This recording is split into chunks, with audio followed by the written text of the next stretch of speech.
Продажбата на некогашниот гигант во наменската воена индустрија Прилепски Еврокомпозит ги врати надежите кај поранешните вработени. После повеќе од 15 години агонија и голгота, овој последен македонски загубар конечно е продаден пред 2 месеци на полско-македонскиот конзорциум ФХР Армор Логистик и Футура Мода ДИА.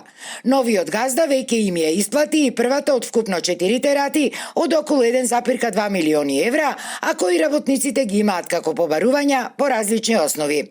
Останатите 3 рати работниците ќе ги добиваат во наредните 3 години по 1 рата годишно.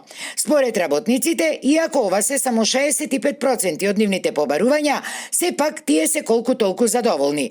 Но она што ги загрижува се нееднаквите парични побарувања кои сега лично од нив ги бараат адвокатите и извршителите.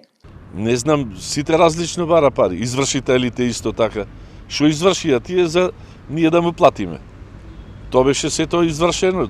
Адвокатите по 30-40 не застапува и сега бара по луѓе наеднаш да му ги плата парите. Работниците, освен што очекуваат побарувањата да им бидат исплатени до крајот на 2028 година, некои од нив се надеваат и на повторно вработување. Ова особено по потврдата и од владата дека Еврокомпозит не само што ќе биде рестартиран, туку ќе биде зголемен и асортиманот на производи, вклучувајќи дури и производство на воени дронови, иако во моментов фабриката е во очајна состојба. Фабриката е катастрофа. Значи, на милост и немилост беше оставена 3-4 години, откако полицијата ја напушти, кој презеде стечајната управничка си клада обезбедување, меѓутоа голем простор не можеше да се... Многу кажува дека е сето испустено. Наводно почнале нешто да прав вода, струја, газдиве, новиве. Има веќе и ангажирани наши вработени поранешни.